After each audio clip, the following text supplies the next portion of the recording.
de hoje, do The Case Interview Academy. Eu pretendo com vocês descobrir algumas coisinhas, tá? Nos próximos 90 minutos. A gente vai gastar mais ou menos 1 hora falando um pouquinho do background que eu tenho. Depois a gente já vai pular para o overview de uma entrevista de caso. E o core dessa sessão de hoje vão ser os 7 skills. Tá? A gente vai passar a maior parte do nosso tempo, onde eu vou cobrir com vocês as melhores práticas em todas as partes de um case. Tá? Na última meia hora de hoje, a gente vai abrir para perguntas, então eu vou convidar todo mundo aqui a já ir digitando as perguntas que tiverem ao longo da sessão. Tá? Eu não vou responder elas durante a primeira hora, mas depois, quando a gente abrir para perguntas, a gente lê as perguntas que estão aqui por ordem de chegada, né, na caixa de texto. Tá? E por último, eu vou fazer uma oferta especial para vocês, porque o The Case Interview Academy tem um aplicativo, e eu queria oferecer um desconto aqui para os que estão presentes. Tá? Beleza. Bom, então, bem-vindos novamente. Hoje nós somos distribuídos dessa forma, né? A pesquisa que vocês preencheram serviu para dar uma olhada na distribuição de idade. E a maior parte das pessoas está entre 22 e, digamos, 26 anos hoje, mas tem, claro, tem pessoas mais novas e tem pessoas mais velhas, tá? Consultoria pega associates de até 36, 37 anos, tá? Então, claro que a maior parte das pessoas que entra um pouco mais cedo, mas não significa que idade é um limitador aí, tá?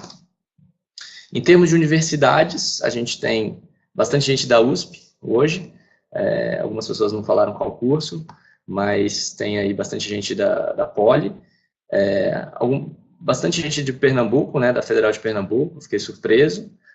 FGV, INSPER já era de se esperar, e aí outras faculdades federais, e tem até alguém de Paris aí nos assistindo hoje.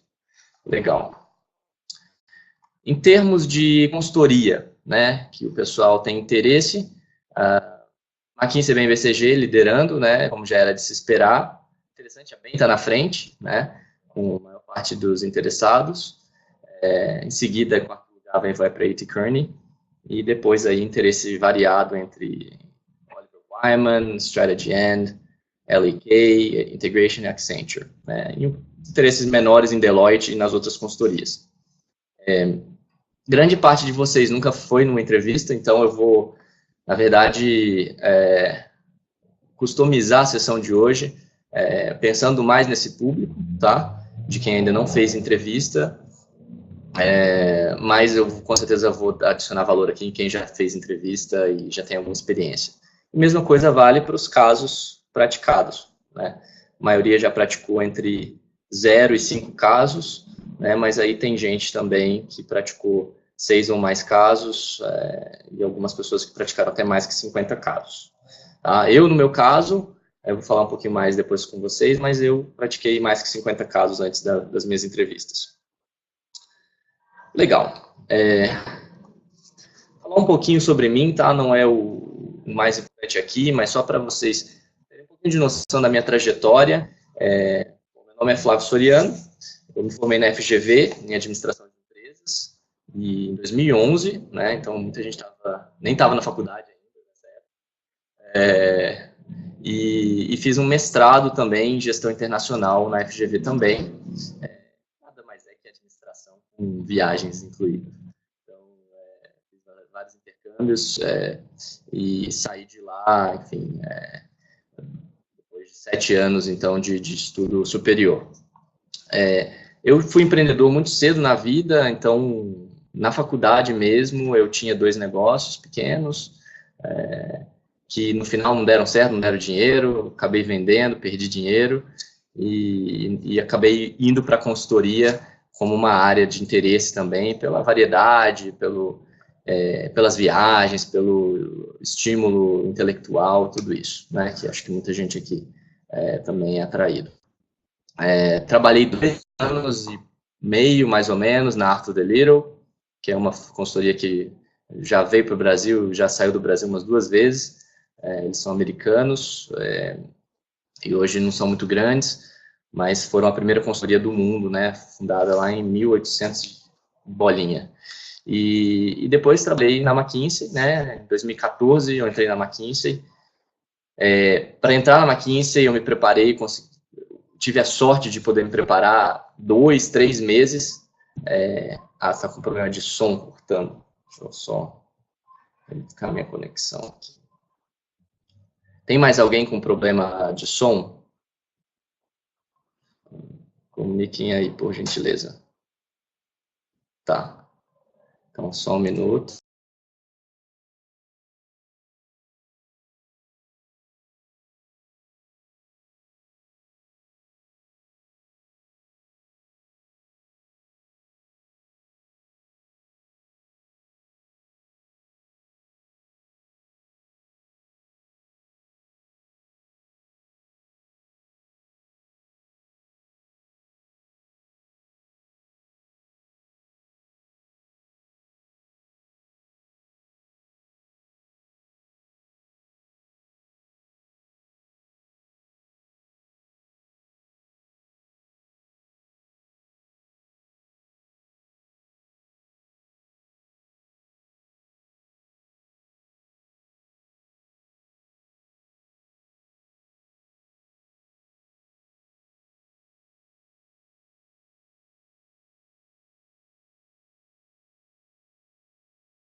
Pessoal, eu tentei verificar aqui a minha conexão, ela realmente está um pouco instável, eu troquei para 4G, mas talvez sem o vídeo o som não corte. Eu queria que vocês me confirmassem se vocês estão me ouvindo agora. E talvez... Tá. Então vamos fazer o seguinte, vamos prosseguir só com o som, e aí eu volto a ligar o vídeo se a minha internet normal recuperar, tá bom? Tá, vocês não estão me vendo, mas estão vendo os slides, imagino. Legal. Então vamos lá, gente. Tamo junto. Dificuldades técnicas do Brasil. Então, como eu estava falando, eu pude me preparar 2, 3 meses sem trabalhar e sem estudar para a McKinsey, que foi muito bom, né? Eu acho que tive muita sorte. E o pessoal que está sem vídeo está desligado mesmo o vídeo, tá? Por enquanto. E aí no treino que eu tive para a McKinsey, acabei criando minha própria metodologia, tá? Uma coisa que eu recomendo todo mundo a fazer aqui, que é ter o seu caderninho, anotar tudo que você errou ou esqueceu de fazer em cada case que você praticar, tá? E voltar nele antes de resolver um novo case, né? Esse aprendizado ativo, né, que você faz, ele faz toda a diferença, tá? E é normal você errar várias vezes a mesma coisa, tá? Até você aprender a internalizar aquilo. Então, eu ficava com raiva de mim, mas na quinta vez que eu esqueci alguma coisa, aí eu começava a lembrar daquilo, tá? Então, sempre anota lá no seu caderninho os seus aprendizados, numa página, né, a síntese disso, e consulta isso antes de fazer qualquer case. E eu fiz isso, e além disso, eu também fiz meus próprios frameworks, em que eu, sempre que errava, esquecia alguma coisa, eu também corrigia o framework para aquela situação, né? E acabei desenvolvendo aí um set de frameworks diferentes. Bom, trabalhei na McKinsey por 2 anos e meio também, então no total trabalhei 5 anos em consultoria. Foi super divertido, é intenso, mas é bem legal. conheci pessoas maravilhosas, viajei, fiz tudo que eu queria, aprendi sobre setores diferentes, tá? E recomendo muito essa experiência para qualquer pessoa, né, que queira trabalhar em business. Seja como primeira experiência, depois, ou seja mais tarde na carreira, eu acho que tudo é válido, tá? Quando eu saí da McKinsey no início desse ano, do ano passado, e saí, enfim, porque eu queria aprender outros skills, né? Eu quero empreender no futuro novamente, e aí saí para trabalhar diretamente com um fundador de uma startup aqui no Brasil e aprender outras coisas, né? Mas nesse meio tempo, uma pessoa me pediu ajuda para as entrevistas dele, e daí pediu mais ajuda, e aí outra pessoa pediu ajuda, e, bom, então vou estruturar aqui, deixa eu arrumar minhas notas, né, abrir aquela gaveta lá, velha, cheia de papel, e que eu tinha guardado, e estruturei um método, organizei, digitalizei tudo, né, e aí nasceu um pouco a The Case Interview Academy, primeiro com coaching, tá, só ajudando por Skype os candidatos, e há 3, 4 meses atrás, com um aplicativo, né, que a gente tem, acho que algumas pessoas já ouviram falar, tanto para iPhone quanto para Android, tá? Então é isso, esse é meu background. Vamos prosseguir. Bom, Case Interview, ele na verdade, é normalmente 1 hora, né, que você passa com o entrevistador, né, e essa hora é dividida em personal fit, que tem nomes diferentes, mas normalmente é uma conversa para entender os seus valores e as suas motivações, né, também como você se comportou no passado, que deve durar aí entre 10 e 15 minutos, mas isso depende da consultoria, depende do round, tá? Alguns final rounds chegam a ter 45 minutos. Tá? Então, isso aí é mais para os primeiros rounds nas consultorias mais tradicionais. Depois a gente tem o case, tá? Que deve durar entre 20 e 35 minutos. Tem gente que fica surpreso que não é mais que isso, e realmente não dá tempo. Então, não é 1 hora inteira de case, para quem nunca fez entrevista. E, por último, a conversa com o entrevistador, que ele sempre vai abrir para perguntas, e, enfim, vai rolar ali uma troca de experiências entre vocês dois. E deve durar entre 5 e 10 minutos.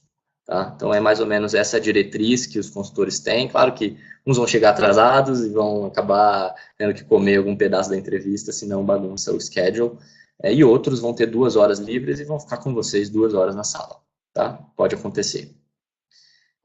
Som está sumindo novamente. Que droga. Deixa eu só... Nossa, a internet normal apontou, ainda não. Caramba. Justo hoje, hein? O som cortando tá atrapalhando o entendimento, pessoal? Senão a gente vai ter que tomar alguma medida drástica aqui. Tá. Beleza. Vamos lá. Se vocês tiverem algum problema de corte que atrapalhe bastante, me avisa na hora para eu repetir o que eu estava falando. Tá? A gente vai tentar fazer assim. Muito bom. Então, vamos direto para os 7 skills, que são basicamente esses aqui. Tá? Listening and recap, clarifying, structuring, graphs and math, brainstorming, synthesis and business acumen. Tá? Esses são os 7 skills. Essa metodologia, meio que diferentes coaches têm diferentes metodologias, tá? Então, cada um enxerga de uma maneira. Eu, particularmente, procurei sintetizar tudo que existe de teoria, né? Então, desde o velho Victor Cheng até coisas mais recentes, e sintetizei isso que é útil, né? E enxuguei tudo que é ruído, desnecessário, às vezes é muito específico para uma certa situação. Por quê? Eu acho que o case interview ele tem que ter teoria, claro, mas ele é all about practice. Então, além de saber o mínimo possível de teoria, os candidatos que passam são aqueles que realmente se dedicam e praticam. Vai ter um ou outro outlier que pratica 2, 3 casos e passa num round, mas, em geral, a fórmula aqui é realmente você praticar e praticar de forma inteligente, correta, que um feedback útil, né? Então, essa é mais ou menos a receita do bolo. Hoje aqui, pessoal, eu vou ser bem prescritivo, tá? Bem objetivo também na questão de o que você deve fazer realmente quando cada etapa do case acontece, tá? Não significa que é a única maneira de agir ou de passar no case, tá? Significa que é uma metodologia que funciona, né? Até hoje já foi testada várias vezes pelos meus alunos de coaching, inclusive no semestre passado, de 9 alunos, 4 foram aprovados na BEM, e um foi aprovado na Pragmatis. Então, é uma metodologia que o pessoal pega, constrói, pratica e acaba sendo aprovado, tá? Mas não é a única, e eu vou ser bem prescritivo aqui, tá? Bom, o primeiro skill que a gente vai falar vai ser, na verdade, o último, que é o 7, né? O Business Acumen, ou Business Sense. Por quê? O Business Acumen, ele é um skill que você não consegue melhorar de um dia para o outro, e eu não tenho nenhuma dica para você ter um Business Acumen melhor amanhã, se você estiver resolvendo um case.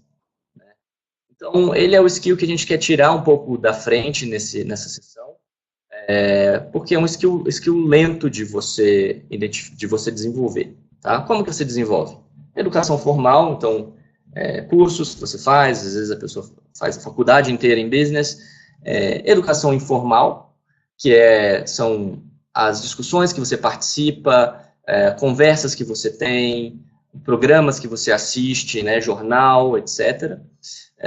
Leituras, né, e aqui eu até coloquei 5 exemplos de coisas que melhoram bastante o Business Acumen. O primeiro deles é ler livros de estratégia, né, mas livros de faculdade mesmo, né, eu não tenho nenhum específico para recomendar. Qualquer livrão de estratégia vai ter o básico lá dentro de vantagem competitiva, monopólio, oligopólio, outras estruturas de mercado, etc. Coisas que vão dar o vocabulário, principalmente para quem não estudou business. Tá? Então, eu recomendo, sim, quem tem tempo, ir numa livraria ou numa biblioteca, pegar um livro de estratégia e dar uma olhada, dar uma lida nos pontos que chamarem mais atenção. Ler o Valor, né? Com certeza o melhor jornal de negócio que a gente tem hoje no Brasil. The Economist, uma revista que eu gosto muito. A parte de business, ela sintetiza muito bem as forças de mercado por trás de cada notícia. Harvard Business Review, que vai ter de vez em quando artigos muito bons, interessantes também para ganhar vocabulário, ganhar um pouco mais de fluência em conversar sobre o negócio. E, por último, recomendo os aplicativos da McKinsey, BEM e BCG.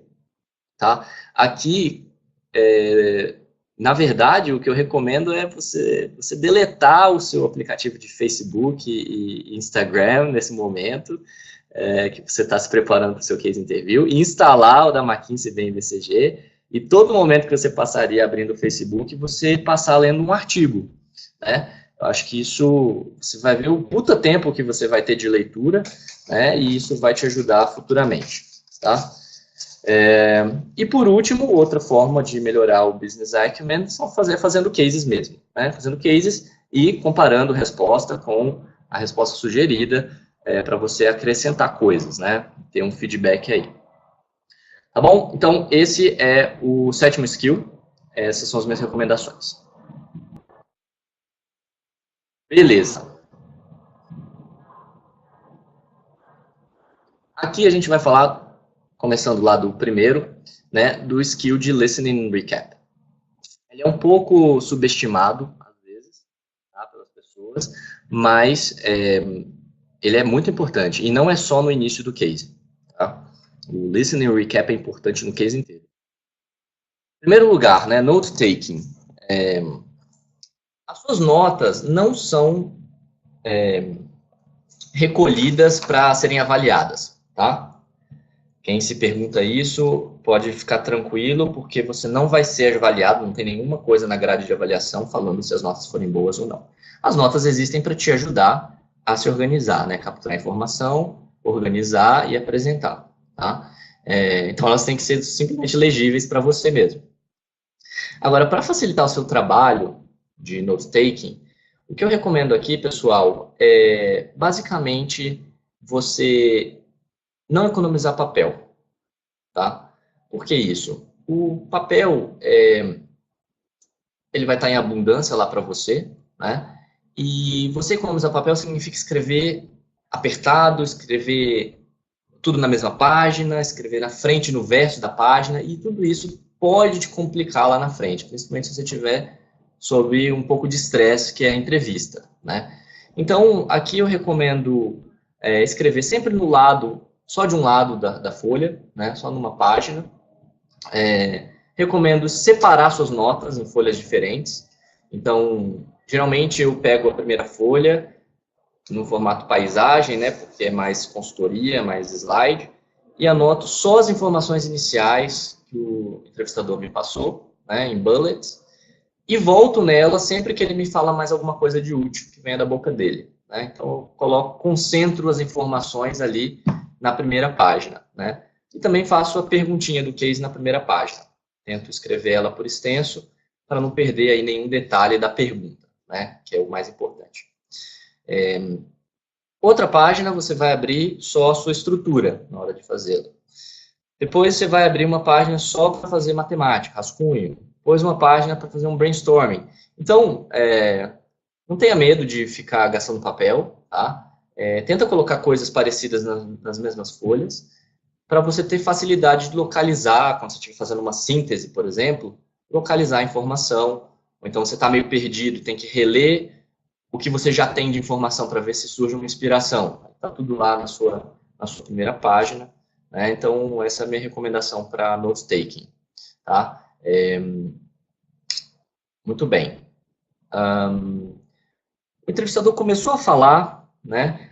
Aí a gente tem que ligar o active listening, né? Por quê? Se você para de ouvir para só anotar, né? E de repente não processa o que você está ouvindo, aí você vai estar em desvantagem, né? Porque você vai ter que, quando ele terminar de falar, você vai ter que ler suas notas para entender o que ele falou.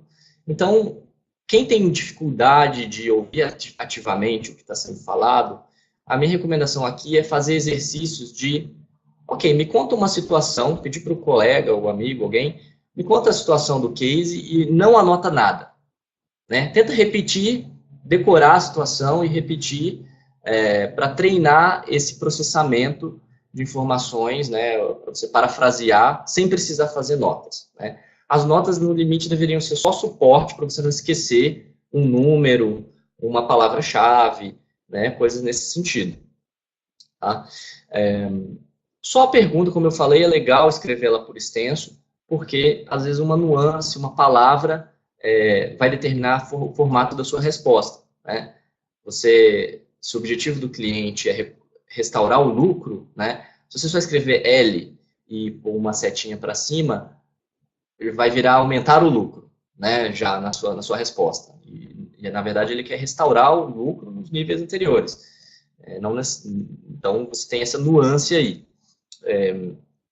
Então, beleza. Ouviu ativamente, tomou notas, né? Você vai anunciar seu plano de ação. Isso aqui é dica do nosso velho amigo Vitor Chang, tá? Que você sempre anunciar e mostrar onde você está indo para o seu entrevistador. Tá? Isso ajuda muito ele a saber o que esperar de você, deixa ele mais tranquilo, ela, mais tranquilo em relação ao que você vai fazer, né? E também causa uma impressão positiva sobre o seu controle, né, no case interview. Então, o que é o primeiro action plan? Depois de ter ouvido e anotado o que o entrevistador falou, você vai simplesmente agradecer, né, mostrar empolgação. Por favor, não não comece com o tom de voz de quem está indo para a forca. Muitas vezes está nervoso e fala para dentro, né? Tem que mostrar energia em consultoria. Então, apreciar o problema, falar que legal, interessante, né? Da maneira como você achar mais natural, mas ter ciência disso. E anunciar que vai repetir o que ele falou, né? Para confirmar, ou vai confirmar as informações. E em seguida, você já anuncia seu próximo passo também, que é fazer perguntas de esclarecimento, né? Então, pô, legal esse problema, essa indústria eu não conheço, agora eu vou repetir só o que você me falou para confirmar algumas informações, em seguida eu vou fazer umas perguntas para esclarecer melhor, tudo bem? Alinhei meu plano de ação, tá? Beleza. Aí você vai fazer o seu recap, né? Você vai repetir de maneira mais eficiente do que o seu entrevistador falou, tá? Eu não queria que você aumentasse o número de palavras para contar a mesma história, né? Ou você conta exatamente a mesma história com o mesmo número de palavras, ou você reduz de forma mais eficiente o que foi falado, tá? E aí repete a pergunta, confirma. É nessa hora que você pega qualquer informação que você não tiver capturado no listening, né? Então, se você não entendeu se era milhão ou bilhão, não interrompa o seu entrevistador quando ele estiver falando. Põe uma interrogação lá no seu papel, né, para ele não perder o fio da meada. E na hora do clarification, do recap, você pega e completa fill the gaps. Beleza? Bom, depois do recap, confirmou, né, é o plano de ação 2. Então, legal, obrigado pelas confirmações. Agora eu vou fazer aquelas perguntinhas que eu te avisei, né? Em seguida, eu vou tomar um tempo para fazer minha estrutura. Isso aqui é super importante e super útil, tá? Porque é aqui que você vai deixar o seu entrevistador tranquilo, que você não vai tentar resolver o case de forma intuitiva, fazendo perguntas aleatórias, né? Volta e meia, cai alguém de paraquedas na entrevista, sem nenhum background, sem nenhuma preparação, e tenta resolver no papo, nem pega na caneta, no papel, e obviamente essa pessoa vai ser uma perda de tempo para o entrevistador. Então, no action plan, no segundo action plan, anuncia que você tem ciência de que você precisa parar um momento e fazer uma estrutura no papel, tá? Esse é o ritual. Agora, alguém pode falar assim, Flávio, achei muito robótico isso aí que você está falando, obrigado, anunciar e tudo mais. Isso é um hábito, tá? Não interessa como você faz e com que palavras você faz, mas é um bom hábito, é um hábito garantido que vai te ajudar a causar uma impressão boa no seu entrevistador, tá? Beleza, vamos seguir aqui, para a gente não ficar muito atrás no schedule. Nas clarification questions, né, você vai perguntar coisas, e aqui é uma sessão que os mentorados gostam pra caramba, que é o que eu deveria perguntar, né, nas clarification questions. A resposta é, você deveria perguntar só o que vai te ajudar a fazer uma estrutura melhor, porém, sem cruzar a linha e fazer perguntas que deveriam estar na sua estrutura. Tá? Então, esse é o conceito de clarification questions. Vai te ajudar a fazer uma estrutura melhor, mas não vai ser um questionário desestruturado antes de você ter um esqueleto. Tá? E aí eu classifiquei essas perguntas em 5 tipos, que podem aparecer ou não, depende do caso. Tá? Primeiro, definições. Então, você tem direito a perguntar qualquer coisa em relação a jargão, ou então a palavras que seu entrevistador falou, que são ambíguas. Né? Por exemplo, se ele perguntar qual que é a melhor alternativa, né? Você pode trucar e falar, mas o que é melhor para você? Né? Qual que é o critério aqui?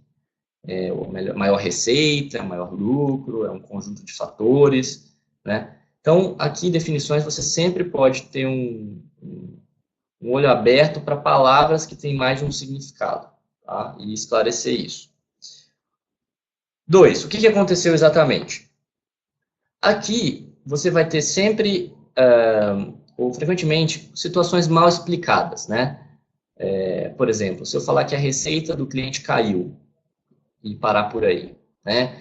não fica satisfeito com isso, né? Tenta dar um pouquinho mais de detalhe, você pode perguntar, caiu quanto, né? Deixa eu ter uma ideia de magnitude aqui do problema.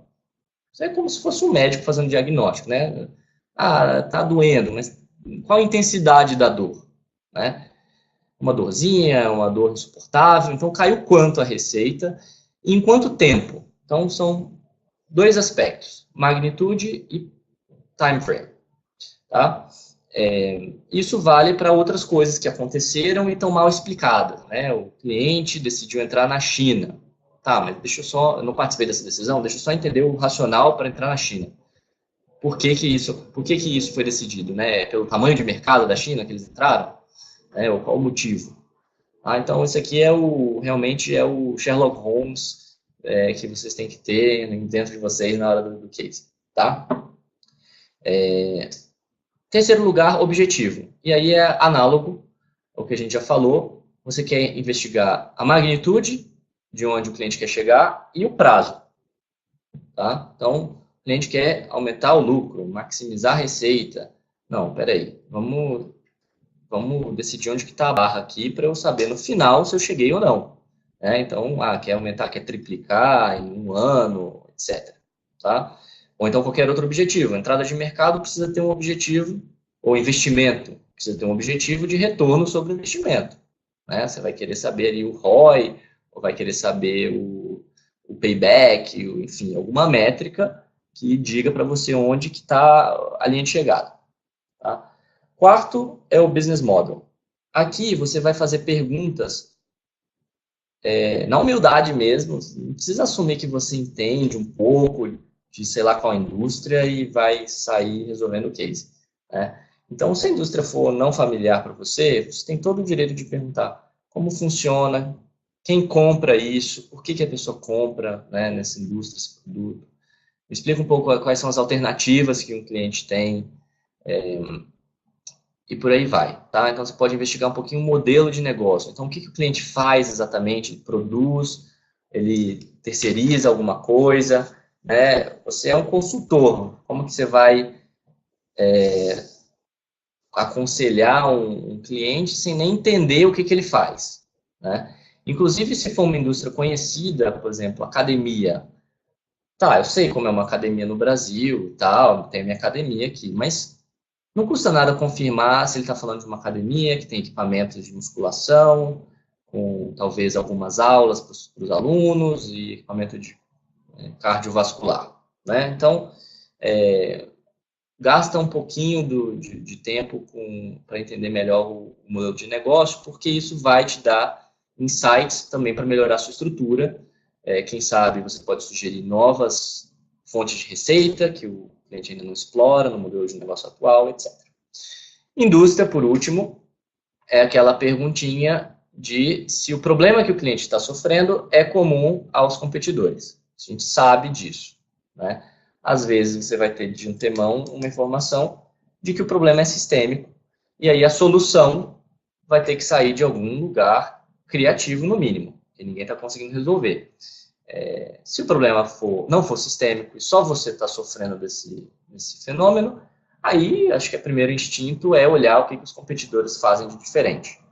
Tá? Então, são esses 5 tipos de pergunta que você consegue fazer no Clarification, sem entrar na estrutura, tá? Mas e sem também ir te ajudando a fazer uma estrutura melhor.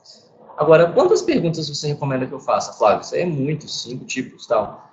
Olha, eu recomendo que façam no mínimo 3 e no máximo 7 perguntas de clarification, tá? Por quê? Menos que 3 é desperdício. Você poderia perguntar, pelo menos ganhar um tempo ali para o seu entrevistador falar um pouco mais e você pensar no problema, tá? Tem aquela perguntinha coringa que você pode perguntar sempre se existe algum objetivo secundário, etc, para você ganhar tempo ali para pensar. Mais que 7 perguntas, começa para alguns entrevistadores parecer que você está sendo desestruturado, né, e está tentando resolver o problema já, mesmo que suas perguntas sejam válidas. Então, alguns vão ficar impacientes, tá? Então, normalmente o calibro ali, entre 3 e 7, e tem umas mais importantes, outras menos importantes. Às vezes o entrevistador fala uma coisa muito interessante que você precisa perguntar, fazer um follow-up naquilo, né? Perguntar mais alguma coisa. Mas, de qualquer forma, tenta se calibrar dentro desse intervalo. Terminou de pegar as perguntas, as respostas, quer dizer, anotou lá naquele cantinho lá que vocês lembram dos bullets. Um ou outro entrevistador vai te jogar um gráfico com a resposta da sua pergunta, aceita, lê, mas não sai dos trilhos, né? Não começa a resolver o case só porque ele te jogou um gráfico, né? Você calma, você tem que seguir a metodologia, você ainda tem outras perguntas, você ainda não tem nenhuma estrutura, então cuidado quando isso acontecer, tá? Muito bom. Terminou as perguntas, vamos para o plano de ação novamente. Então, obrigado pelas informações. Agora eu vou tirar um tempinho para fazer minha estrutura, como eu tinha falado. Em seguida, eu vou apresentar ela para você para alinhar. Tudo bem? Tudo bem. Então, vamos na mesma página. Novamente, pessoal, quem tiver pergunta, por favor, fique à vontade para já escrever aí no texto. Tá? Estrutura. É o grande medo de todo mundo, porque é difícil estruturar, né? Estrutura e matemática normalmente são as áreas de desenvolvimento mais comuns que eu escuto. A estrutura, ela é uma questão de prática, né? Porque você vai ter diferentes situações e vai usando bloquinhos de Lego na sua cabeça para montar diferentes estruturas. E com isso, com a prática, né, você vai ganhando repertório. E o ideal é aqui você nunca ser pego de surpresa, ou seja, nunca pegar um caso que você não tem ideia nenhuma, você nunca estruturou absolutamente nada que tenha a ver com aquilo, tá? Então, o ideal é você praticar, aí eu diria, tá? Se eu fosse recomendar a alguém, 30 casos com qualidade, 20 a 30 casos com qualidade, tá? De diferentes tipos, diferentes indústrias, diferentes modelos, para você aí conseguir ter sempre alguma coisa pré-fabricada na sua cabeça que pode ser útil na hora de construir um framework lá no momento, tá? Claro que você vai precisar de flexibilidade, todo caso vai ser ligeiramente diferente, ou então razoavelmente diferente, para pensar na hora, mas não ser pego de surpresa aí é importante, tá? Então, o que eu tenho para falar sobre estrutura? Em primeiro lugar, velha história de CMIS, né? Só para revisar aqui, mutually exclusive, collectively exhaustive. Tá? O que significa? Que a sua estrutura ela não tem partes interligadas, né? Overlapping, ou seja, você consegue mexer em um aspecto da sua estrutura sem influenciar outro aspecto, tá? Ou influenciando o mínimo possível. Por exemplo, se o seu cliente, você está falando sobre clientes em um lugar da sua estrutura, você não deveria ter em outro lugar da sua estrutura mencionando clientes novamente, né? Porque senão você começa a ficar não omissivo. E a parte do coletivamente exaustivo é basicamente você cobrir todos os assuntos possíveis, sendo que se você explorar cada uma das partes da sua estrutura, você invariavelmente vai topar com o problema, né, ou a solução. Então, a estrutura ideal, ela é com ramos bem independentes, né, que você consegue conversar sobre eles e atuar sobre eles independentemente, e, ao mesmo tempo, cobrindo todo o espectro possível de soluções. Legal. Aí, quais são os 3 formatos de estrutura, né, básicos? Basicamente, todas as estruturas que você fizer vai se encaixar num desses 3 tipos.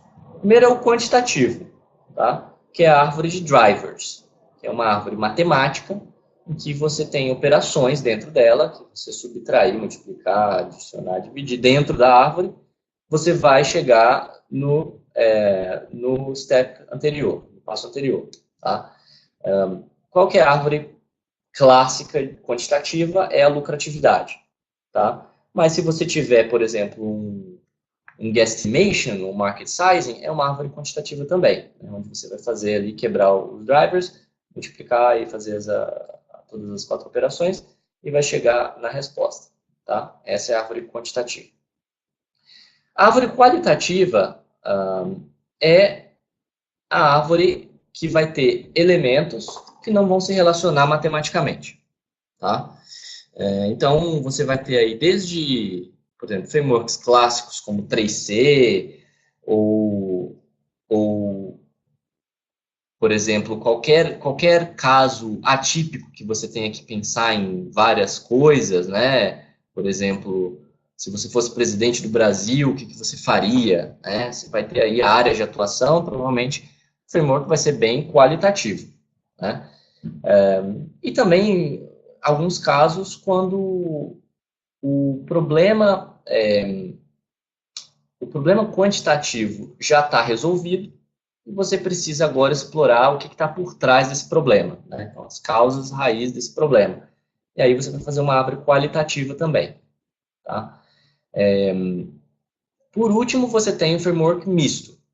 O framework misto é basicamente a mistura dos dois anteriores, né? Ele geralmente vai aparecer, ou deveria aparecer, em qualquer decisão que você tenha que tomar, né? Por quê? Quando você tem uma decisão, você precisa olhar para aspectos qualitativos dessa decisão, né? Se ela faz sentido, se a historinha fecha e convence alguém, né? E também o aspecto quantitativo, né? Afinal, a gente está falando de negócio, então você precisa saber na ponta do lápis se a decisão é financeiramente viável, atraente, etc. Tá?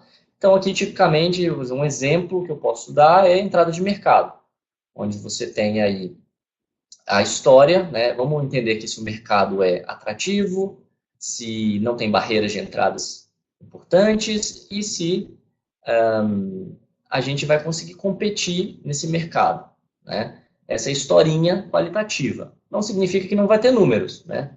Mercado atrativo é um mercado que cresce, então ele pode crescer a 20% ao ano, etc. Isso não torna um framework quantitativo. Mas, por outro lado, eu quero saber se essa entrada de mercado é realmente uma boa ideia financeiramente, e aí eu vou olhar para o retorno requerido, né, e vou comparar com o retorno obtido, né, o projetado. Aí vai entrar o investimento e o lucro. E o lucro vai ser receita, custo e por aí vai. Tá? Uma decisão entre opção A, opção B, uma decisão de M&A, uma decisão de vender uma parte da empresa, uma decisão de investir num novo produto, tudo isso vai exigir aí uma estrutura mista, tá? Qualitativa e quantitativa. Tá? E, obviamente, dá para colocar mais um branch aí de riscos, porque qualquer decisão vai envolver riscos. Ok? Então, 3 formatos de estrutura: quantitativo, tá? E aqui, só lembrando, o quantitativo ele é utilizado principalmente, tá, na lucratividade para isolar problemas.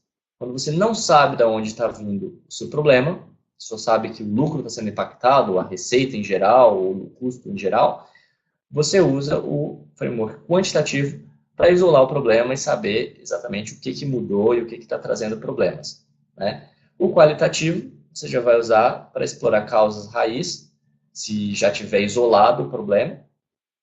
E o misto você vai usar quando você tiver, por exemplo, uma decisão de negócio. Bom, a apresentação da sua estrutura. Ela deveria ser, idealmente, uma apresentação estruturada. Tá? Aqui eu recomendo você sempre ler o primeiro nível da sua árvore, numerando, né, os itens, e depois dar um double click em cada um desses branches. Tá? Então, por exemplo, olha, para responder se o cliente deveria entrar nesse mercado ou não, eu quero olhar 3 fatores. Né? Eu vou olhar para o business sense dessa decisão, né, de forma qualitativa, vou olhar para o retorno do investimento de forma quantitativa e vou olhar para riscos. Começando pela parte qualitativa, eu olharia para... Aí você pode seguir a mesma lógica. 3 elementos. 1, 2 e 3. Né? Essa forma de apresentar, ela dá uma clareza adicional ao seu entrevistador. Ele vai estar vendo o seu papel, né? Idealmente você vai virar o papel e mostrar para ele o que você está falando, mas você apresentar de forma coordenada e organizada vai ajudar no quesito clareza. Tá? Por último, então, vamos falar de casos fechados ou guiados, ou interviewer-led, versus casos abertos, né, ou candidate-led, ou interviewee-led. Tá? Aqui, você vai ter consultorias com diferentes filosofias. A McKinsey gosta de casos guiados, né? E talvez nos rounds finais ela aplique algum caso aberto, mas em geral, caso guiado. A BCG gosta de caso aberto, né?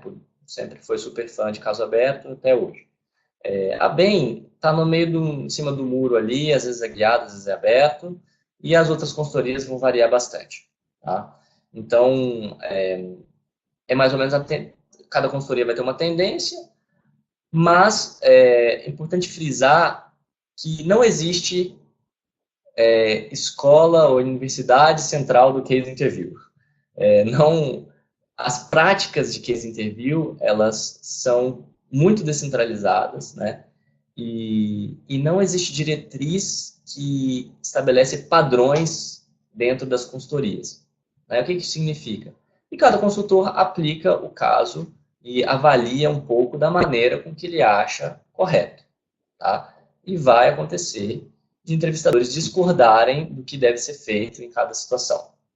Tá? Inclusive, gente que, eu tenho um amigo da consultoria X que falou tal coisa, mas o outro amigo falou tal coisa, e outra pessoa... Então, não acreditem que existe um super treinamento por trás, tá? O treinamento é bem curto para aplicar case interview, e basicamente você tem a grade de avaliação, mas você interpreta um pouco da sua forma. Tá? Beleza, então caso guiado versus aberto, depende um pouco da consultoria, vai depender também do consultor. E a diferença para você que está resolvendo o caso só vai ficar óbvia no momento que você acabar a sua estrutura e apresentar. Tá? Por quê? Até aí, os casos vão ser iguais. É nessa hora que, terminando de apresentar, ou o seu entrevistador vai falar, beleza, o que você precisa, ou o que você quer explorar, ou que número você precisa, né? E aí você vai estar no caso aberto, parabéns, e vai ter que guiar, e vai ter que pedir números, vai ter que, né, tomar as rédeas, ou o seu entrevistador vai trazer um assunto diferente, vai escolher um lado da sua árvore para começar a falar, vai te jogar um gráfico, vai fazer uma pergunta de brainstorming, e aí você está num caso guiado, tá? Que basicamente é o estilo da McKinsey, que outras consultorias também aplicam. Tá bom? Vamos lá. Vou uma aguinha aqui.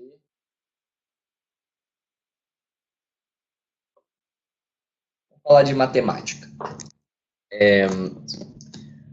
A matemática vai acontecer em algum momento, né? Obviamente, todo caso vai ter alguma coisa de matemática. Quase todo, eu diria que 95%. Tem casos que não tem matemática. Mas a matemática, ela está bem ligada a gráficos, né? E exhibits, geralmente são impressos.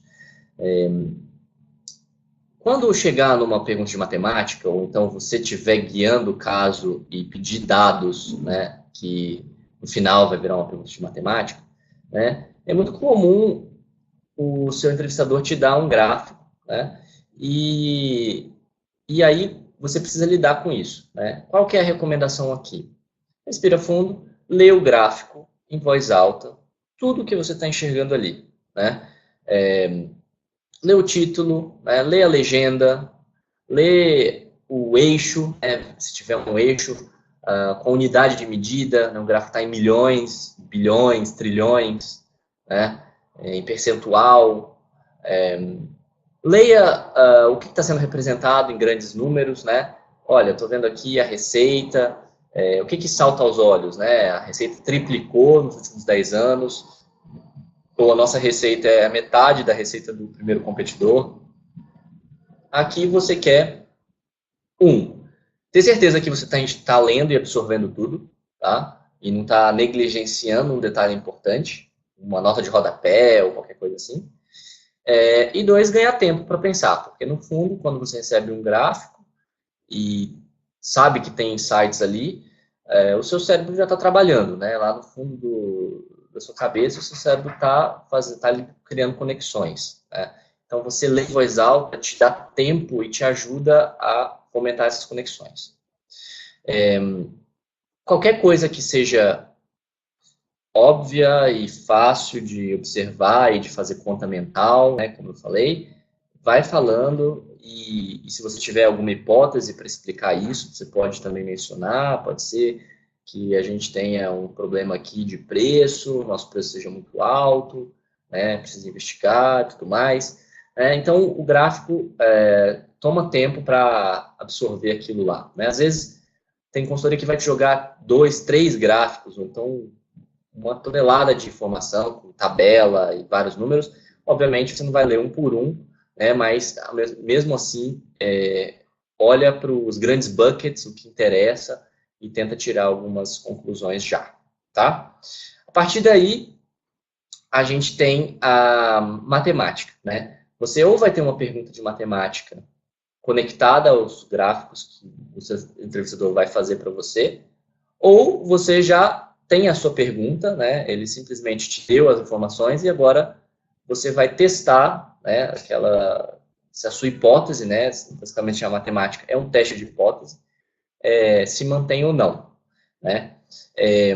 Caso você receba uma pergunta de matemática do seu entrevistador, novamente, faça o recap da pergunta, né? E esclareça se tiver alguma coisa de definição que você não entendeu, né? Ou qualquer coisa que vale a pena esclarecer, tá? Então, a maioria das pessoas absoluta para de fazer recap, depois começa o case, e aí às vezes pega a pergunta errada, entende de forma parecida, mas não exata, e sai resolvendo o case de forma incorreta, tá? Então, recebeu qualquer pergunta no case, então você quer que eu faça blá, blá, blá, blá, blá. É isso, tá? Ou não é isso, mais ou menos isso.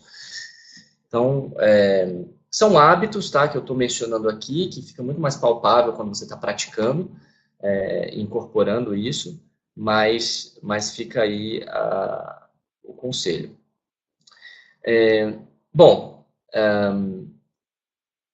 Plano de ação 4.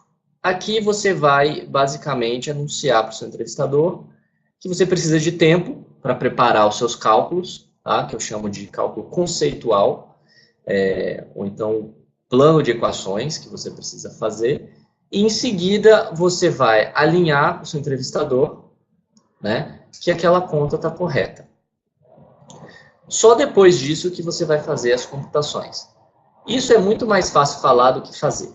Tá? Um caso que você está sob estresse e alguém te faz uma pergunta de matemática, o instinto das pessoas é começar a resolver, né, passo a passo, já fazendo as contas, sem muito ter certeza de onde que você tem que chegar. Né? Meio que com a esperança de que na hora que você tiver calculado o A, você vai pensar como fazer o B, e daí você vai ter inspiração para chegar no C. Aqui, a história ideal é você parar, ficar em silêncio e montar o seu plano de equações sem tocar em número algum. Tá? Simplesmente fazer as equações. Né? O que ele está me perguntando? Ele está me perguntando qual percentual eu preciso aumentar o preço para chegar no break-even. Ok, então, o percentual que eu preciso aumentar o preço é o quanto eu preciso aumentar o preço, por exemplo, na unidade, dividido pelo preço atual. Né? Isso aqui é o que quer chegar. Como que eu faço aqui de trás para frente para chegar nessa equação? Né? Essa é uma maneira. Tem gente que pensa de frente para trás, de trás para frente, etc. Mas o importante aqui é você não poluir a sua mente com aritmética ainda. Tá? Isso atrapalha você a ter pensamento conceitual. E é muito mais difícil para o seu entrevistador seguir seu raciocínio. quando você faz tudo ao mesmo tempo. Tanto que alguns entrevistadores pedem para você fazer em voz alta, para ele ter a chance de acompanhar o que você está fazendo. É daí que surgiu o negócio de fazer em voz alta. Né? Quando não consigo entender o que está acontecendo, então faz em voz alta para tentar acompanhar. Mas se você faz de forma separada, é muito mais fácil de seguir, você não precisa fazer em voz alta. Terminou as equações, né? Você alinha com o seu entrevistador o que você quer fazer, né? E se você não conseguir, tiver alguma zona cinzenta, alguma coisa que você não sabe dar o pulo do gato, pede ajuda, tá? Não significa que você vai falhar no caso. Pedir ajuda é uma parte normal do trabalho de consultoria. Você só precisa deixar claro para o seu entrevistador até onde você chegou, tá? E, a partir daí, pedir ajuda, mostrar o que você não conseguiu fazer, e ele vai te dar uma dica, ou então ele vai te dar até a resposta, né? Dependendo do entrevistador, para você fechar e clicar e conseguir terminar, tá? Não fiquem intimidados em pedir ajuda do seu entrevistador, algumas vezes no case, tá? Muitos candidatos resolvem, sei lá, 70% do case sozinho e 30% do case precisou de ajuda e passam sem problema algum. Então, alinha com o seu entrevistador, pede ajuda, fecha a equação. Aí, quando fechar a equação, você pede tempo de novo e fala, agora eu vou fazer as computações, né, a aritmética. Esse número eu tenho, esse aqui eu não tenho, preciso. É aqui que você vai ter visibilidade. Pegou todos os números, aí é conta de matemática. Tá? E aí tem que praticar mesmo, tem que fazer continha à mão, é um saco. Às vezes a gente está enferrujado. Antes da entrevista é mais importante estar bem treinadinho. E também fazer os sanity checks, né? Fez uma conta, deu um resultado muito grande, muito baixo, que está esquisito, você tem que ter capacidade, senso crítico de questionar o seu resultado, tá? E aí você vai apresentar o seu resultado numérico para o entrevistador, acompanhado da sua opinião sobre aquele número, tá? Não é colégio que você fala 800 mil reais e a resposta certa é errada, né? Você já precisa trazer para o seu entrevistador proativamente, para ganhar ainda mais pontos, se você acha aquele número alto ou baixo, se você acha fácil ou difícil de alcançar, se falta mais alguma coisa, o que aquilo significa para o seu próximo passo, né? Se você vai ter que explorar mais alguma área ou não, passou do objetivo, foi claramente atingido, né? Então, eu queria que você fosse proativo na hora de mostrar o seu resultado matemático. Beleza? Vamos correr aqui, que a gente está um pouco atrasado. Brainstorming. Brainstorming vai acontecer 1, 2, 3 vezes no caso, que o seu entrevistador vai te pedir para listar alguma coisa. Pode ser, lista para mim as hipóteses que você teria para explicar esse fato, né? Ou então lista soluções para esse problema, lista as opções que o cliente tem, tá? Aqui, o que ele está procurando é a sua criatividade e o que eles chamam de resourcefulness, né? Se você consegue trazer bastante coisa de forma rápida para a mesa. E, para isso acontecer, eu recomendo você deixar fluir, tá? A ideia aqui é você ter bastante ideia, quantidade, sem ficar julgando muito a qualidade das suas ideias, se a ideia é ótima, média, difícil, fácil, tá? Aqui, para impressionar o seu entrevistador, você vai ter que fazer um brainstorming de mais de 5, 6, 7 coisas, dependendo do caso, tá? E aí, quem fica se podando muito e filtrando muito as suas ideias, acaba apresentando 2 ideias, o que é muito pobre, né? Então, no brainstorming, é para deixar fluir mesmo. Então, as perguntas de o que você acha que está por trás disso, né? Quais são suas hipóteses, soluções, quais opções, onde a gente poderia vender esse produto, né? Isso aqui é pergunta de criatividade e você deveria ser criativo e não ficar julgando se a sua ideia é boa ou não. Tá? Aqui vale uma categorização de ideias também, para não fazer uma lista maluca com toda misturada de coisas. Tenta classificar suas ideias em 2 ou 3 grupos, né? Diferentes. Por exemplo, posso ter ideias de curto prazo e de longo prazo. Posso ter ideias para o produto, posso ter ideias para promoção ou para propaganda do produto, né? Posso ter ideias fáceis de implementar, difíceis e etc. Tá? Você vai, na hora, poder classificar da maneira como você preferir, de forma que faça sentido, né? O seu entrevistador vai te dar pontos aí por agregar as coisas por similaridade, tá? Não significa que você precisa fazer uma issue tree ou uma estrutura, uma árvore completa do brainstorming. Tem gente que gosta de fazer brainstorming com a árvore, mas eu acho muito lento. Se você quebrar muito em vários níveis da sua árvore, você não vai produzir ideias na velocidade que você precisa. Tá? Então, já vi gente recomendando isso, não acho legal. Quando a pergunta de estrutura geralmente é a primeira do case, tá? Em quase todas as vezes, mas pode ser que comece por uma pergunta de brainstorming, né? Então, como que você identifica? Uma pergunta de estrutura, ela é muito mais abrangente, ela é muito mais compreensiva, é um problema que você está tendo que resolver, e a pergunta de brainstorming me dá ideias sobre tal assunto, né? E aí você tem a clareza de que você não precisa necessariamente de uma estrutura, tá? Então esse é o nosso brainstorming. Brainstorming vai ficar muito melhor conforme você melhorar o seu business acumen, obviamente, né? Você vai ter mais casos treinados, mais ideias, vai ser muito mais fácil para você produzir hipóteses e etc. Vamos lá, síntese. Síntese ou conclusão pode ser parcial, tá? Dependendo de como você estiver no caso, principalmente se você tiver chegado num ponto-chave, crítico, ou até se você estiver perdido, né? Você pode se propor a fazer uma síntese. Tá? Vários entrevistadores vão gostar disso, de você falar assim, o que nós sabemos até agora, né? E vai fazer uma síntese de...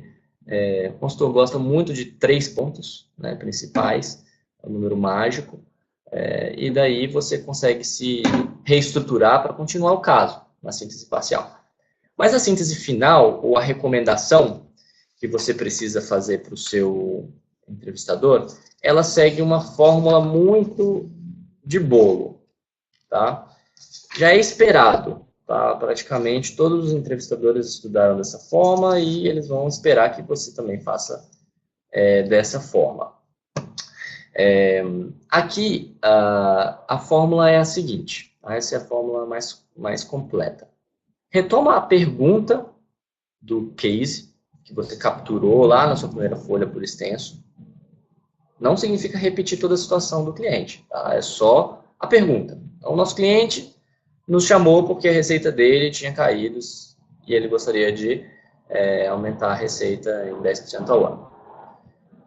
Me dá a recomendação, né? A recomendação ela precisa ser muito assertiva e sucinta.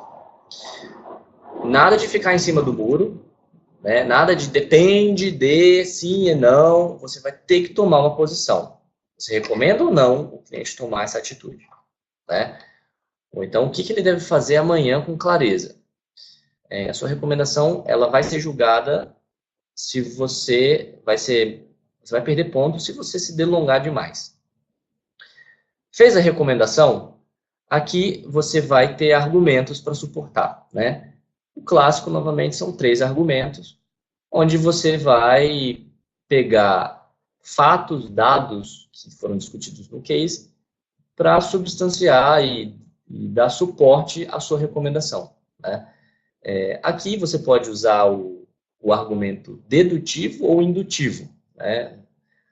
Algumas pessoas já ouviram falar disso, né? O dedutivo é basicamente se A é igual a B e B é igual a C, A é igual a C. Então, são 3 links lógicos, né? Se o mercado é bom e atraente, não há barreiras de entrada e nós somos competitivos, logo nós deveremos entrar nesse mercado, né? Então, aí está o argumento dedutivo.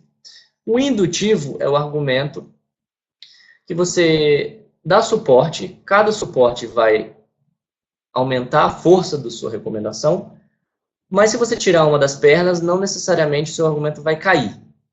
Tá? Então, por exemplo, um argumento indutivo clássico seria nós temos que vender esse produto porque a demanda desse produto é muito alta, esse produto se vende sozinho, a gente não precisa fazer propaganda desse produto, esse produto vai substituir tal outra tecnologia, e por aí vai, né? Você vai acrescentando argumentos à sua recomendação, e esses argumentos vão dando força à sua recomendação, tá? E isso é normalmente o argumento mais utilizado em consultoria, enfim, em todas as esferas da vida. Depois você tem os riscos, tá? Que são basicamente o que pode dar errado na sua recomendação, né?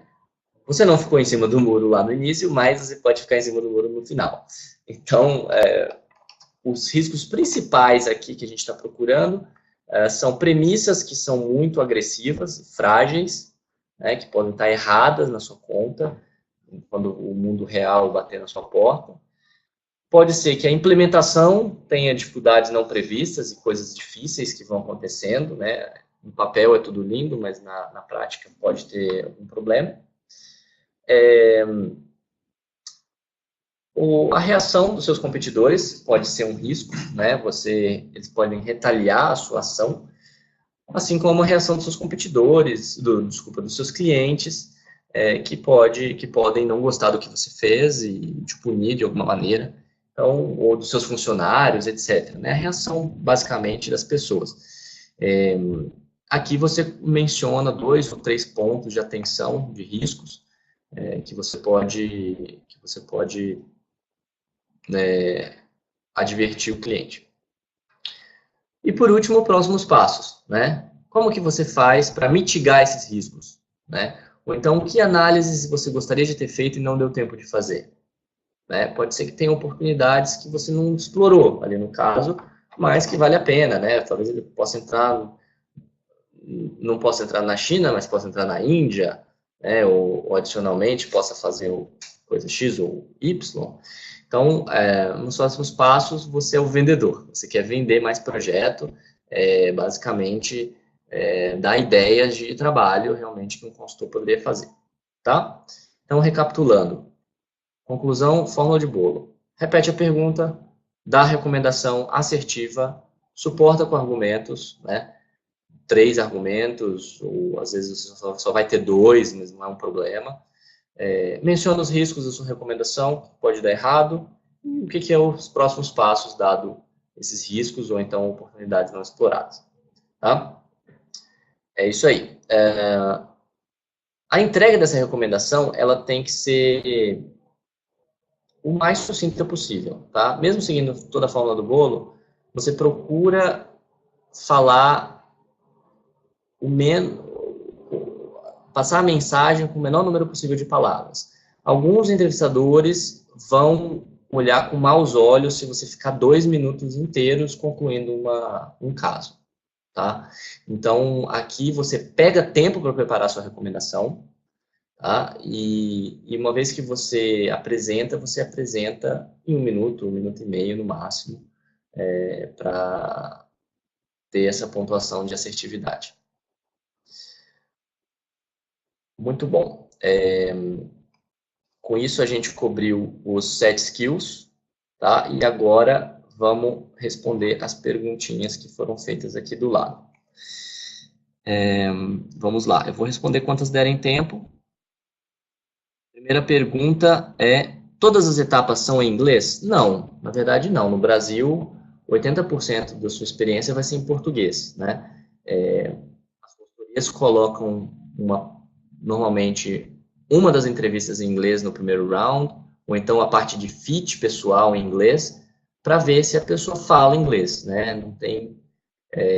Não precisa ter um inglês fluente de nativo, mas precisa ter um inglês avançado, suficiente para conversar, enfim, ter o vocabulário sem travar e sem, enfim, ficar engasgando. Então, quem está com o inglês um pouquinho enferrujado, aí também vai ter um dever de casa de fazer aula de conversação, então, enfim, procurar desenferrujar aí, tá? Porque muito provavelmente em algum momento vai ser testado.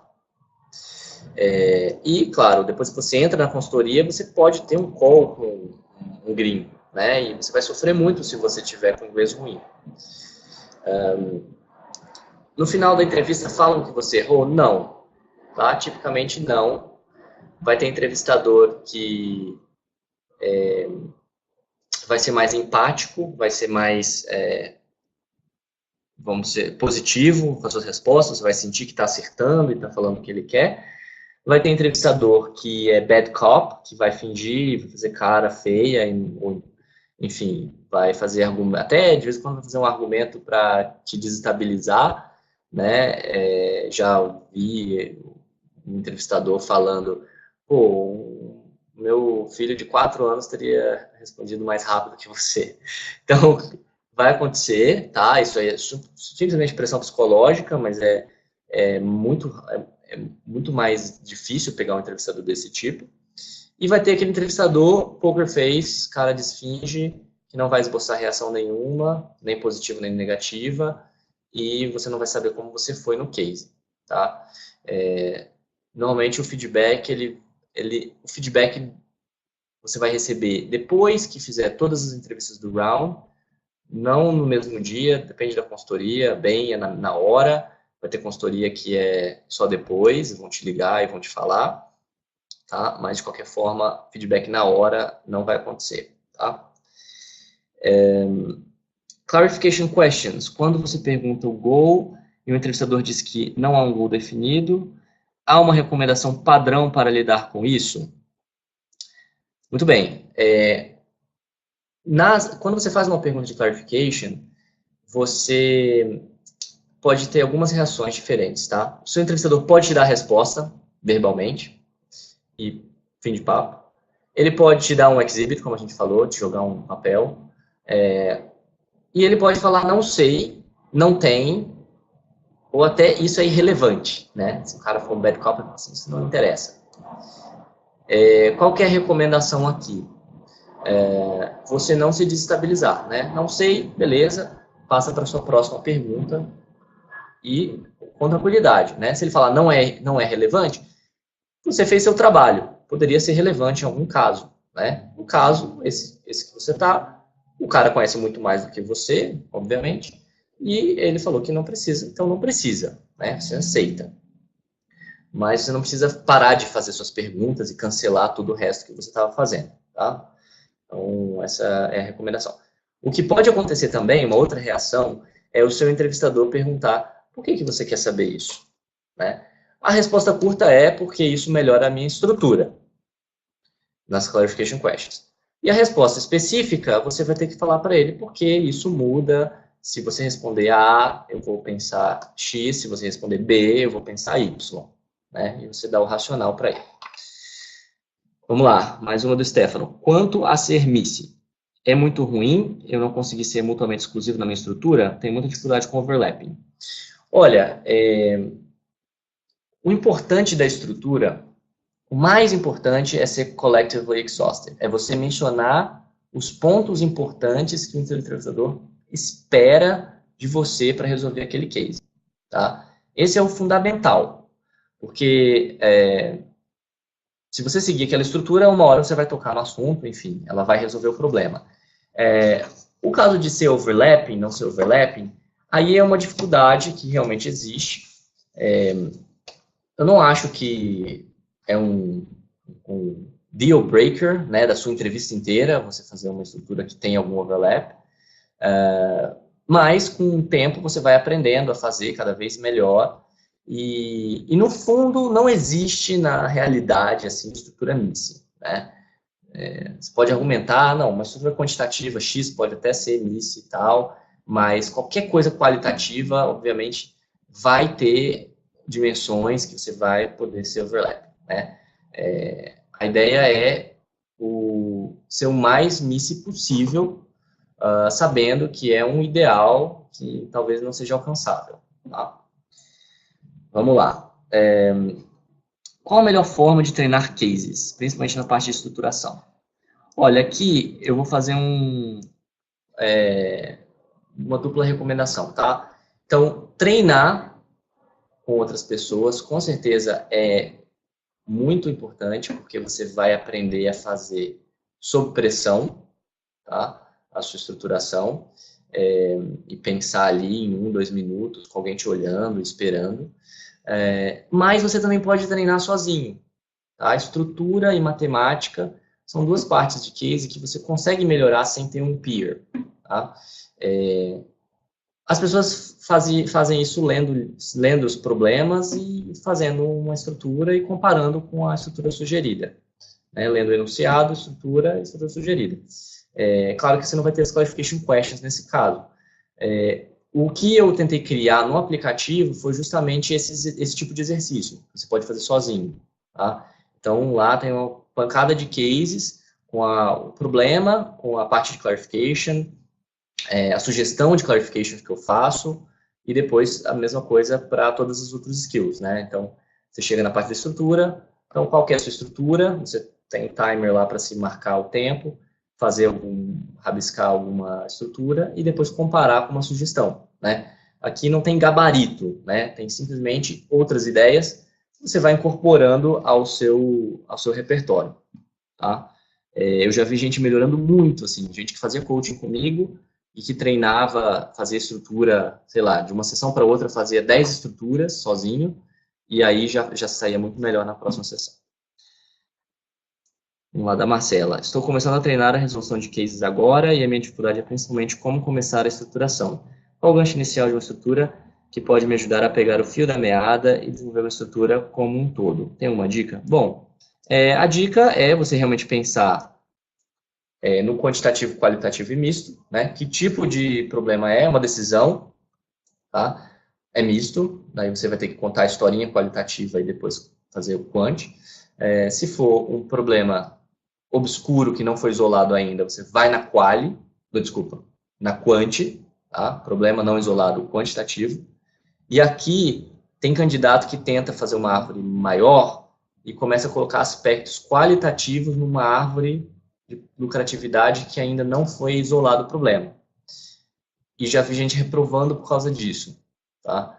E o feedback foi, você não foi eficiente, né? Como que você está sugerindo olhar para cliente, competidor e tudo mais, se você nem isolou o problema ainda, você não sabe se o lucro está caindo porque é um custo que aumentou, por exemplo. Se o custo aumentou, por que você vai falar de clientes? Né? Você vai olhar para operação, fornecedores e tudo mais. Tá? Então, problema não isolado, quantitativo, e o problema já isolado, atrás de causas raiz, ou então qualquer caso atípico que você pegue. Tem um caso famoso, dado por alguns sócios, que inventaram o teletransporte, ou inventaram a energia infinita. O que isso significa para a economia mundial? Bom, certamente não é um problema a ser isolado, não é quantitativo, não é uma decisão, é um framework qualitativo. Daí você precisa quebrar ele em partes, né? Isso que a prática vai te dando essa manha. Como que você quebraria esse problema? Bom, você falou de economia mundial. Como que a economia é dividida? A economia pode ser dividida em indústria, agricultura, serviços, né? E cada uma dessas você pode quebrar em outros setores e aí começar a discutir um por um. Framework qualitativo, tá? Ou então tem outro case que você é o reitor da sua universidade. O que você faria? Putz, posso pensar qualitativamente. Quem que eu preciso agradar? Eu preciso trabalhar para os alunos, para os professores, para a sociedade, para as empresas, para o governo. E aí, cada um desses, você vai ter perguntas específicas de como você está atendendo. Tá? Bom, outra Marcela. Enquanto estamos lendo o gráfico e tirando essas conclusões, é viável e recomendável anotar as conclusões? Não, você vai perder velocidade. Tá? Uma outra palavra-chave que você acha que vai esquecer se não anotar, tudo bem. mas não recomendo, na hora que você estiver lendo, absorve, lê em voz alta, tira algumas conclusões parciais e toca o barco, tá? Senão você a gente já, no case, a gente já pede tempo para fazer muita coisa, né? A gente pede tempo para fazer estrutura, pede tempo para preparar a matemática, pede tempo para fazer a conclusão, pede tempo para fazer o brainstorming, né, de ideias. Só que a gente evita pedir tempo para outras coisas também. Por exemplo, clarification questions. Você não pede tempo para fazer as clarification questions. Você lembra das 5 categorias e já vai falando, vai fazendo as suas perguntas como elas vierem, né? Ou então o gráfico, jogou o gráfico em você, você não perde tempo, você começa a ler ele em voz alta. Isso diminui o tempo de silêncio do caso. E você pode pedir tempo onde você precisa, tá? Por isso que eu acho importante não pedir tempo em ocasiões que você não precisa. Vai acontecer do seu entrevistador não te conceder tempo? Algumas vezes vai. Num brainstorming, por exemplo. Deixa eu tirar 2 minutinhos aqui para pensar na sua pergunta. Aí o entrevistador pode falar assim, não, fala em voz alta. Vai falando o que você pensar. Tá? Isso pode acontecer, principalmente se o tempo estiver curto do case, e aí não tem muita alternativa, né? Você vai ter que pensar em voz alta mesmo. Nos mostra no gráfico somente uma vez? Não, você fica com ele na mão. Tá? Geralmente eles te dão um papel e você fica até o final. Pós-conta. Qual a sua recomendação para não esquecer de fazer uma análise crítica do número que você acabou de calcular? Olha, um sanity check de ordem de magnitude, né? Muitas vezes dá para fazer. Um carro não deveria custar R$1.000 e não deveria custar R$1.000.000, um carro normal. Então, o carro, você já, antes de começar a conta, você já espera encontrar uma coisa entre 25 e 100 mil reais. Então, isso vale para qualquer outra coisa que você estiver calculando. Mas vale, antes de anunciar o número, fazer um check rápido das contas. Tá? Eu acho que são 15 segundos que você faz, olhando se você fez direitinho a multiplicação, tudo mais. Porque uma vez que você fala um número, ele fica meio que gravado e é difícil, assim, voltar atrás, né? Você pode até achar seu erro e corrigir ele no ar, mas o ideal é você soltar o número quando você tem um pouco mais de segurança, tá? O pior cenário é soltar o número errado, não perceber, o seu entrevistador chamar atenção, falar alguma coisa, às vezes ele não vai falar nada, vai deixar você continuar, mas às vezes ele vai falar, não tem certeza, aí você vai ter que revisar suas contas, tá? Então aqui vale a pena esses 15, 20 segundinhos para um check rápido, não é refazer tudo, mas dar uma olhada rápida. Todas as etapas são individuais ou alguma é feita em grupo? Tem consultoria que tem dinâmica de grupo, né, como primeira etapa, por exemplo, a BEM. E aí você basicamente vai resolver um case em grupo, onde os consultores vão te observar, tanto no termo de contribuição para a resolução do case, né, hard skills, que é isso que a gente falou aqui, quanto sua habilidade de trabalhar em grupo. E aí tem dicas e tudo mais, como se comportar na dinâmica, como não dar um tiro no próprio pé. Tá? Existe um mínimo ou máximo de número de argumentos para sustentar uma recomendação? 3 seria ideal. Olha, 3 é o ideal, tá? Se você não conseguir 3, se vira com 2, tá? Se você tiver 4, corta o menos importante. Acho que essa é a recomendação mais pragmática. Flávio, você tem alguma recomendação de como começar a treinar os cases? Olha, para quem está começando, e tem muita gente nessa situação, treinou 0 cases, eu recomendo primeiro estudar um pouco de teoria, tá? Para você pegar um pouco o espírito, mas é isso que eu falei, a teoria ela tem limite, né? Ela deve ser enxuta, deve ser objetiva, depois disso é prática, tá? Eu desenhei o aplicativo de forma a ajudar vocês a realmente ter esse start, né? Ele serve tanto para a gente que está começando, quanto para a gente que já tem alguma experiência, mas tem vários gaps, e acaba descobrindo um monte de coisa que não sabia, nem esperava, né? No aplicativo tem mais tempo para eu desenvolver também por que esses skills são medidos, né? O que ele demonstra sobre você, o que ele tem a ver com consultoria, né? Então tem mais tempo ali para teoria, tá? Quais as diferenças de processo seletivo e de atuação das Big Three para os outros tiers de consultorias?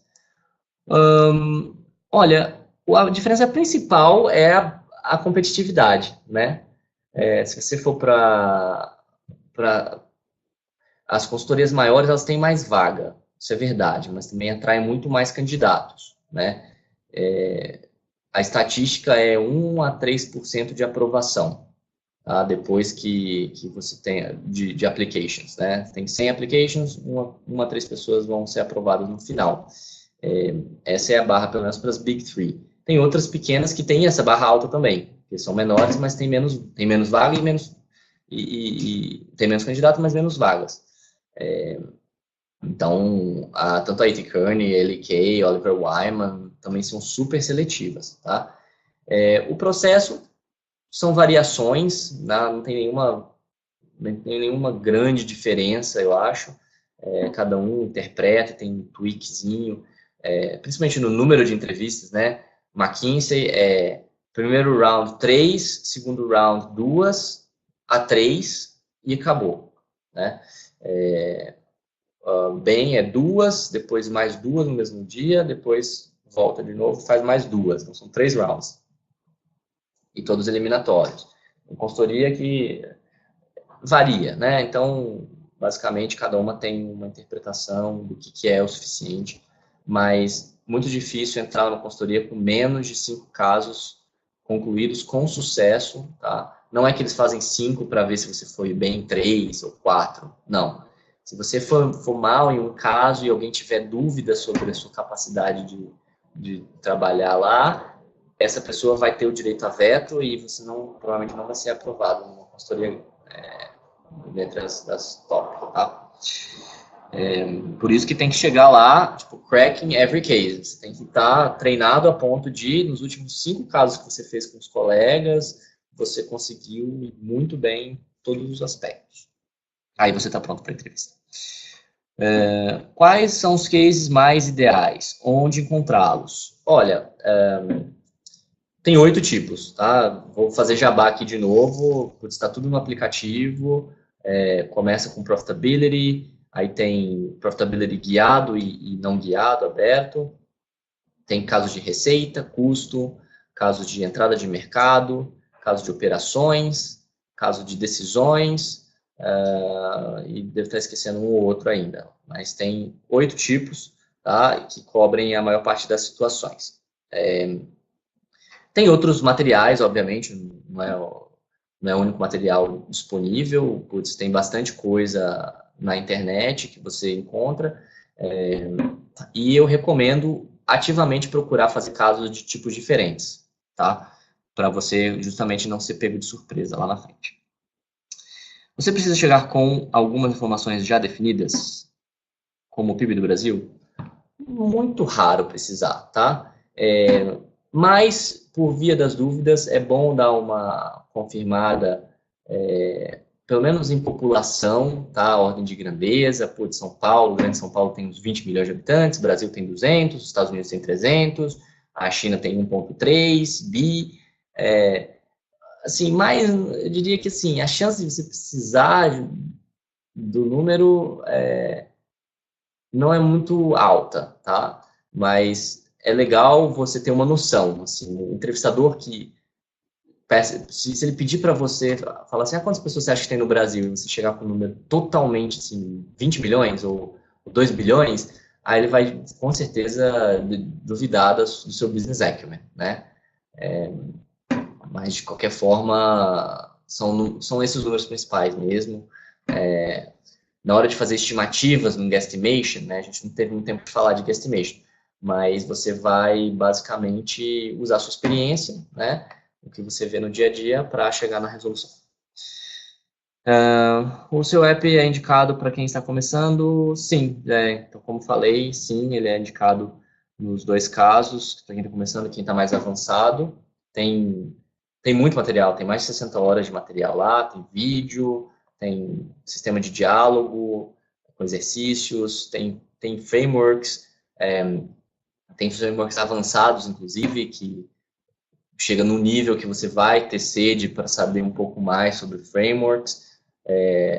com o grande nota de rodapé, que framework não é para decorar, é simplesmente para aumentar seu repertório e você utilizar lá como pecinhas para construir o framework, no caso que você está fazendo. Beleza? Então, acho que foi isso. Conseguimos responder todas as perguntas. Só para encerrar, deixa eu fazer aqui o special offer que eu tinha mencionado lá no início. Tá? Para esse grupo, eu vou pegar aqui os contatos. Eu ofereço um diagnóstico, tá? Quer fazer um case comigo e receber feedback no Site Skills, fazendo um preço mais baixo do que o preço normal, tá? Isso aí, só mandar um e-mail a gente consegue agendar. E, principalmente, acho que é o mais interessante aqui, é o aplicativo, porque lá tem toda a metodologia, tem material, tem exercício para você fazer enquanto você estiver à toa e andando, e, enfim, em algum lugar esperando, e tornar aí o seu treino, em vez de treinar apenas quando você tiver um peer disponível, você vai treinar mais horas por dia, tá? Então, eu criei um cupom de desconto para qualquer um dos planos, é só ir no site, tem que ir lá no site comprar, tá? E aí cria um login, baixa o aplicativo, seja iPhone ou Android, e usa esse login, tá? Então, esse é o deal aqui para vocês. E eu, obviamente, aprecio muito quem for utilizar, enfim, dar feedback, falar o que gostou, o que não gostou, para a gente melhorar nas próximas versões. Combinado? Então, que bom que conseguimos terminar, apesar das dificuldades de internet. Agradeço muito, pessoal.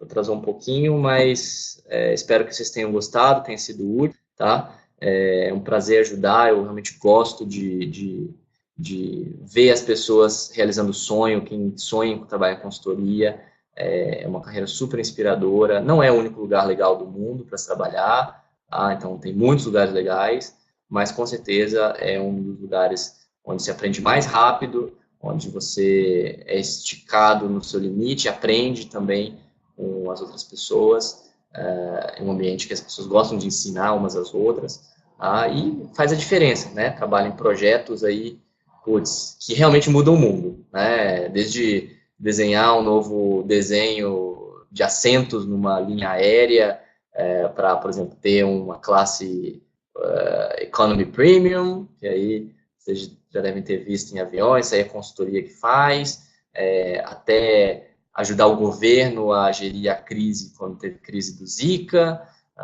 até ajudar o Papa em qual que é a estratégia global para a igreja nos próximos 50 anos, ajudar também em planos econômicos de governo. Eu mesmo fiz um projeto desses, não deu para falar muito sobre esses projetos que eu fiz, mas eu fiz um planejamento econômico para 2030, para um estado brasileiro, e ajudar empresas também a melhorar o resultado, duplicar o lucro, triplicar, etc. Sobreviver, às vezes a empresa está quebrando, vai morrer, e aí a consultoria ajuda a fazer o turnaround. Tem mil coisas para se ajudar e para realmente ver o impacto do mundo e aprender com isso. Tá? Então, novamente, obrigado, boa noite para todo mundo. E tem mais uma pergunta?